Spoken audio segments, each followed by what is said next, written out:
Oiê, eu sou Larissa Fonseca, psicóloga clínica. Por aqui eu comecei falando de ansiedade, autocobrança, causa emocional. E hoje eu quero falar disso tudo, mas voltado para mim mesma. De que forma eu quero falar disso? Eu vou contar para você do meu começo na clínica. Então você que é psicólogo que está transitando entre a clínica e outra atuação ou está migrando de área, estudantes que estão aí para se formar, né, a partir do 8º período, ou ainda você que já se formou e está nos seus primeiros meses da clínica, quem sabe primeiros dias, quem sabe o seu CRP acabou de sair. Esse papo é para você também, ver, né, como é que foi do lado de cá. É uma carreira que eu acredito que cresceu, mas não foi fermento, sabe? Do tipo que inflou, como às vezes a gente vê por aí. Não, foi uma coisa que foi se construindo, tem um contexto também de vida que me ancorou e eu quero conversar com tudo isso para poder te ajudar também, sabe? Eu sei que esse momento de começo ele envolve muita comparação, muita autocrítica, muito, às vezes, padrões perfeccionistas. Vocês vão ver que tudo isso foi aparecendo comigo também, é algo que eu carrego comigo até hoje. E conforme eu for falando, isso tudo vai fazendo mais sentido, tá? Mas eu quero muito que esse vídeo seja um abraço para você que está começando. Lembrando que nem todas as carreiras são iguais, nem todas as histórias de vida são iguais. Eu espero que sirva muito mais de, talvez, inspiração, talvez de acalento e não de comparação, não de chicotadas nas suas costas, tá bom? Bom, eu acho que não tem como eu falar do meu começo na clínica, que foi há 4 anos atrás, eu me formei em junho de 2022. Não tem como eu falar se eu não contar assim, um pequeno recorte da minha vida, do que estava acontecendo nesse momento. E alguns outros momentos eu vou contar outros recortes também, porque eu não sou só psicóloga, eu tenho uma estrutura para além disso, né? E isso vai ser importante, vocês vão entender o que eu quero dizer com isso. Naquele momento, em 2022, eu estava morando em Parnaíba, no Piauí. Eu me formei pela Universidade Federal do Delta do Parnaíba, antiga UFP, e não sou de lá, eu sou de Redenção, Pará, uma cidade no sul do estado do Pará, quase Tocantins, por isso eu não chio, igual a galera mais de cima do estado. Então essa é a minha fala, sem um sotaque que às vezes as pessoas atribuem ao paraense. Mas voltando, eu morava em Parnaíba. Morei 6 anos lá, porque a faculdade demorou um ano a mais para encerrar, então foi um bom tempo e eu amava morar naquele lugar. Mas com muitos acontecimentos, com a vida, né, evoluindo, se modificando, comigo começando a pesquisar, tá, eu vou me formar, vou fazer o quê, como é que vai ser, eu comecei a investigar como que era na minha cidade natal a questão da psicologia, né, os psicólogos clínicos, é que eles ganham, não tem muito, não tem, uma área que pode ser fértil por aqui, porque queria trabalhar com clínica, então eu comecei a pesquisar em Parnaíba como era, a minha ideia seria ter continuado em Parnaíba, porque eu gostava muito de lá, e foi um parto não morar mais lá. Mas, né, eu fui tentando ser racional nessa decisão. E nessa racionalidade, no meio dessas pesquisas, eu também tinha um Instagram, o Estagiária Psi, que eu converti para Larissa Fonseca Psi Larissa Fonseca, alguma coisa assim, que é o que está hoje. E aí eu comecei a tentar, em vez de mostrar a minha rotina como estudante, era uma conta muito pequena, tá? Acho que eu não tinha nem 1.000 seguidores, eu tinha menos, assim, bem menos. Vou compartilhando aqui que eu tô para me formar, falava do meu TCC, falava da minha rotina como estudante, compartilhava algumas das coisas que eu já fazia nos meus atendimentos do estágio, não falando dos casos, mas compartilhando, né, algumas estratégias como estudante, com todo esse cuidado. E nesse meio tempo, uma pessoa da minha cidade de Redenção me ligou, né, dona de uma clínica, e ela me deu uma oportunidade. Ela falou: Ó, você está se formando, tô precisando de uma psicóloga aqui, que atenda público infantil, adolescente, que tem essa desenvoltura maior com. E eu quero saber se topa. Me apresentou como seria, enfim, qual era a porcentagem, valores que eu poderia cobrar, como é que seria tudo isso. E aí eu falei, mulher, bora. Né, eu já tinha pesquisado, na minha cabeça lá em Redenção, eu achei que, talvez até pelo custo de vida lá ser maior, né, as sessões eram um pouco mais elevadas, o valor que as pessoas pagavam do que lá em Parnaíba, se eu tinha a possibilidade de voltar, ficar na casa dos meus pais, por que não, né? E aí foi assim que eu voltei para Redenção, formada, julho de 2022, E eu lembro que eu brinquei muito com os meus pais, né, com a minha família, quase aquele meme do pica-pau. Tia Nete, tia Odete, primo Joe, todo mundo, com toda a minha família, gente, me formei, tá? Eu preciso atender, eu preciso de pacientes.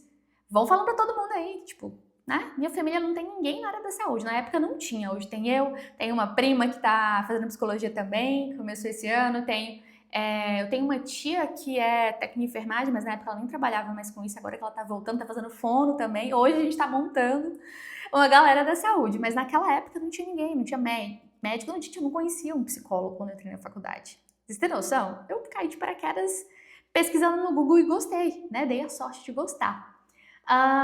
E eu falei, gente, fala pra todo mundo que eu tô me formando, manda nos grupos do WhatsApp. Meus pais conheciam muita gente, né? Eu morei lá a vida toda, então conheci uma galera ainda, apesar do distanciamento, com relação a eu ter ido morar fora, enfim, mas todo lugar que eu ia, eu falava que eu tinha me formado. Isso eu já em redenção. Se eu tava na academia e alguém, né, puxava papo, a moça que me ajudava, eu sou psicóloga, não sei o quê. Eu não tinha aquilo de, eu não quero que ninguém nem fale comigo, porque quando as pessoas sabem que eu sou psicóloga, as pessoas exageram, vão me fazer perguntas.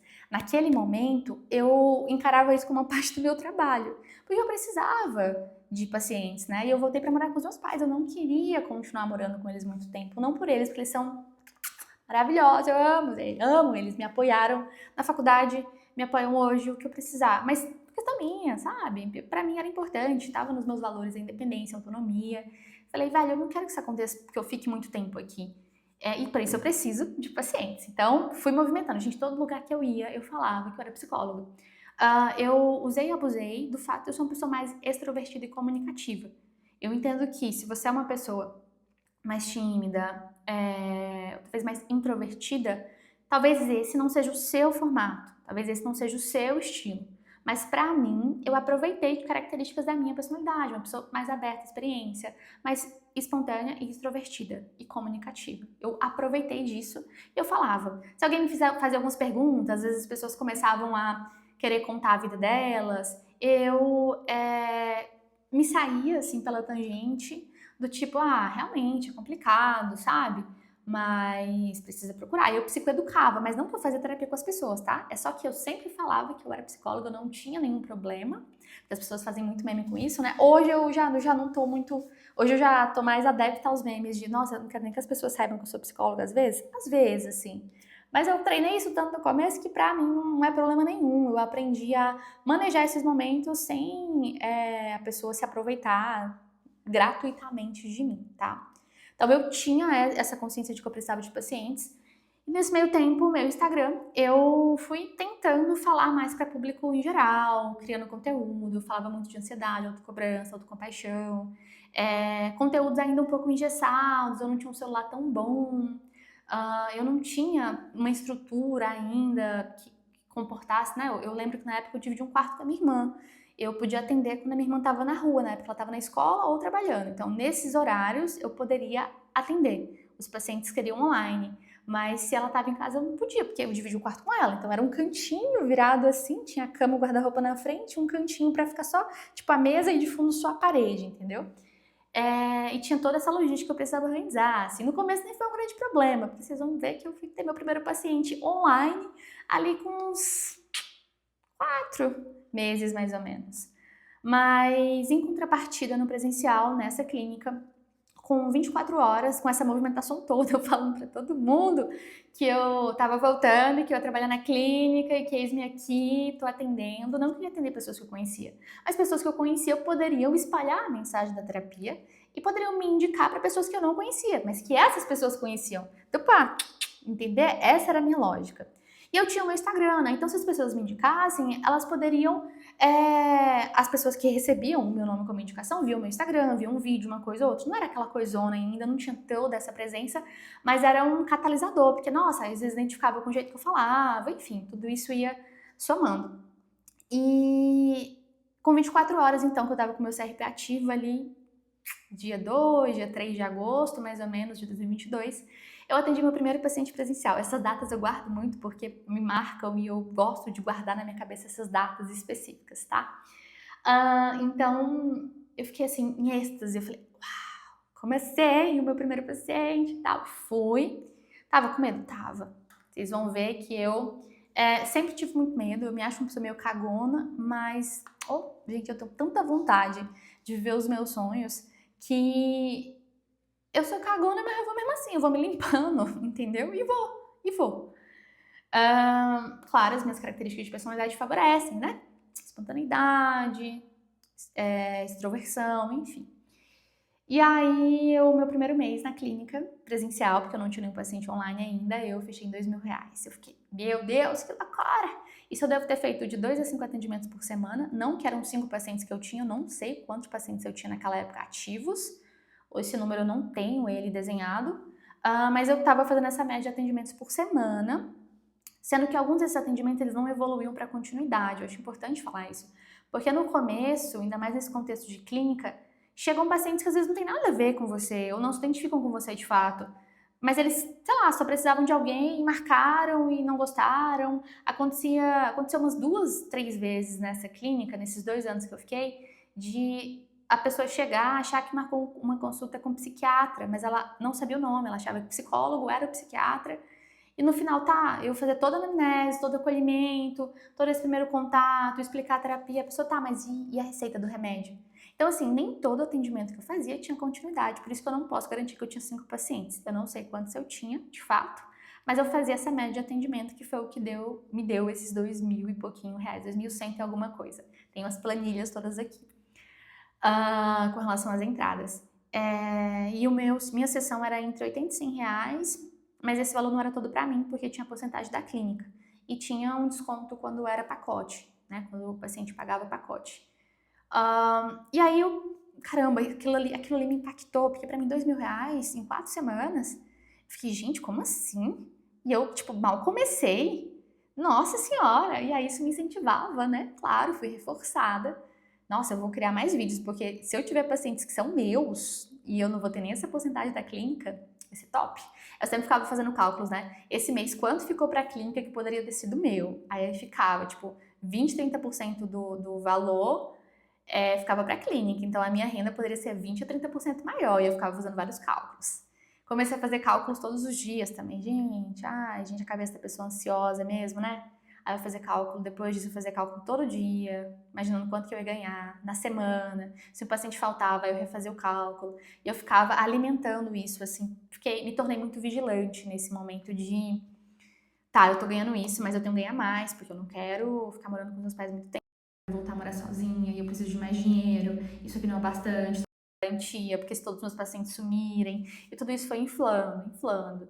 E eu fui crescendo. Eu digo que no meu primeiro ano, eu acho que não teve nenhum mês que eu ganhei menos do que o mês anterior. Mesmo que eu ganhasse, tipo, R$ 5, R$ 50 a mais no mês seguinte, foi crescendo, foi progredindo de fato. E minha divulgação no Instagram também foi crescendo, porque eu fui conseguindo investir um pouquinho mais, né? Eu comprei uma webcam básica e nossa, quando eu for atender online, já tenho minha webcamzinha aqui. Eu ainda não tinha nenhum paciente online, mas eu já comprei uma webcam bem simples, a mais barata que eu achei, assim, e que, né, tinha um custo-benefício minimamente ok. Comprei uma luzinha, uma ring light de mesa, eu lembro que foi R$ 18.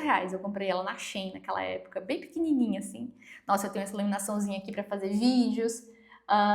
E fui seguindo, com supervisão, quando era possível, principalmente grupos, porque grupo era um valor melhor. E aí eu conseguia ter mais encontro com as pessoas viam meu jeito de trabalhar. Eu sempre fui muito espoleta, assim, eu apresentava casos, eu ia com medo mesmo, assim. Eu lembro que teve uma apresentação de caso que eu fiquei muito nervosa depois, porque ativou muito as minhas crenças. A supervisão de caso foi maravilhosa, as supervisoras foram incríveis comigo, a turma foi incrível, mas a minha ansiedade já estava nesse talo, nesse nível elevado, eu estava processando não morar em Parnaíba, esse é um fato sempre muito importante nesse começo, e eu chorei depois da supervisão, mas eu falei, tá, ok. E nossa, eu preciso muito de terapia, só que eu ainda não me via como alguém que conseguia manter o custo da terapia, então fui passando mais alguns meses. Eu sei que de 6 a 8 meses, em algum desses meses, entre o sexto, sétimo e oitavo, eu fiz R$ 6.000 na clínica. Não era um dinheiro todo meu, eu, né, já tinha essa consciência de que tinha alguns impostos a serem pagos, eu precisava fazer investimentos, eu precisava começar a guardar um dinheiro. Eu já vinha guardando para minha mudança, mas eu precisava guardar algum dinheiro porque esse valor ele pode oscilar, eu posso não receber nada mês que vem. Eu tinha na minha cabeça essa ideia de que em algum momento todos os meus pacientes iam fazer uma reunião entre si, sei lá, por espírito, eles iam se conectar e todos eles iam decidir: vamos dar uma pausa para Larissa está precisando de férias? Vamos todo mundo pausar a terapia esse mês? Vamos todo mundo sumir? Eu tinha um pouco esse medo.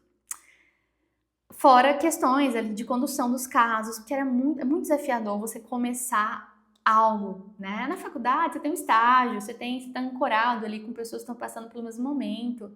E na clínica?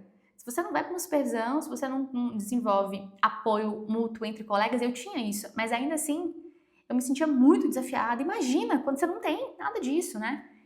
E aí eu me sentia mal, tinha algumas coisas que eu me sentia assim, tipo, nossa, envio de material para o paciente, prontuários. Gente, nossa, aquilo me dava ansiedade, mas envio de material do paciente é a coisa mais simples do mundo. Vou enviar tal material, tem a ver com o que a gente falou, beleza? Beleza. Saía da sessão eu ficava, por que eu falei esse material para esse paciente? Cara, o que eu tava com a cabeça?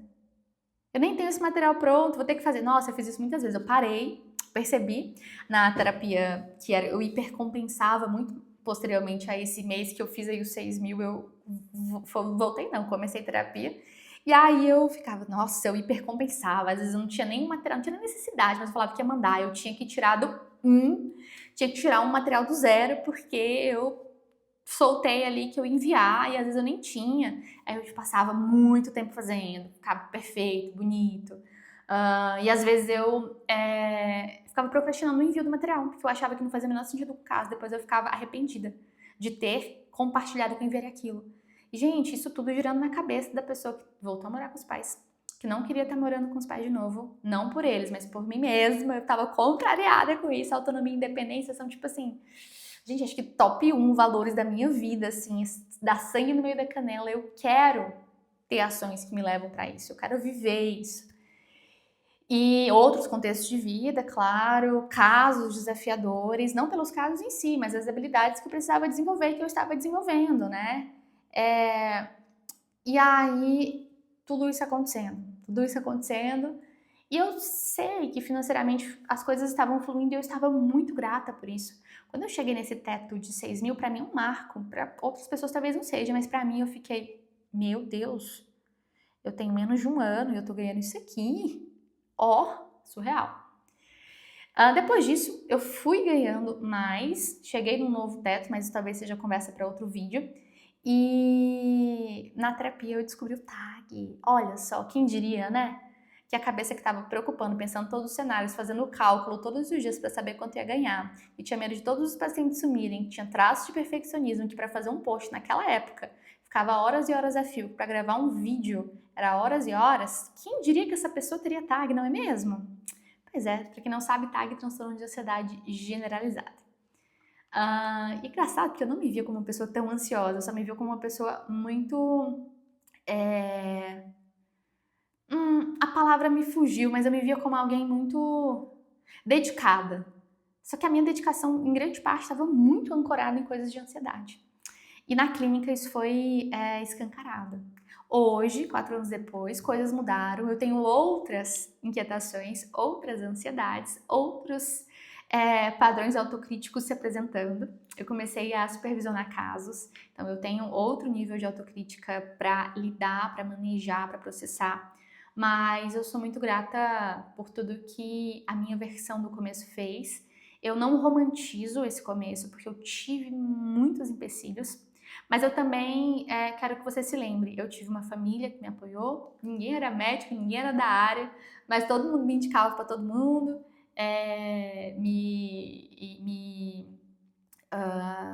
me apresentava, né, nos grupos ali. Eu tive essa questão do Instagram que me trouxe essa clinca, que foi algo que me deu um suporte muito bom, porque eu fiquei ali por 2 anos. Eu não sei se eu falei, mas meu primeiro paciente online veio com 4 a 5 meses de formada. Isso foi, ao mesmo tempo, uma coisa muito feliz, ao mesmo tempo uma coisa que eu ficava, meu Deus, tá demorando demais. Sendo que no presencial tava fluindo, entendeu? Mas eu me cobrava, porque parecia que não era o suficiente ainda. Eu acho que tudo isso é assunto pra me aprofundar em outro vídeo. Mas o que eu quero deixar de mensagem mesmo pra você que chegou até aqui é que não se compara. Cada pessoa tem uma história de vida, tem características pessoais que favorecem ou desfavorecem. Tem coisas que eu faria diferente na minha carreira, porque eu acho que pessoas que dizem que não se arrependem de nada, eu não sei se isso é de fato possível. Eu tenho coisas que eu faria diferente, eu talvez pegaria mais leve comigo.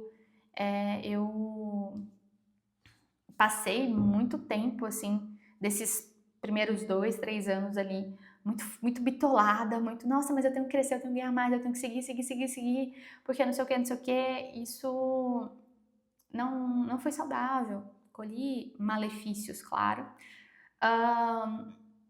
Hoje, eu ainda tô procurando também chegar em novos lugares, eu tenho objetivos, claro, mas achei interessante compartilhar isso, assim, abrir meu coração de uma forma bem honesta, como foi. Quero saber como foi pra você, você que chegou até aqui. Eu achei que ia ser um vídeo de 10 minutos, mas eu hablo muito. Quero saber o que você achou, né? Como é que tá sendo pra você que tá começando, os desafios que você tá vivenciando, se talvez você partilha desafios semelhantes, não partilha. Vai ser uma honra pra mim, eu vou ler os comentários, vou responder e não se esquece de se inscrever no canal.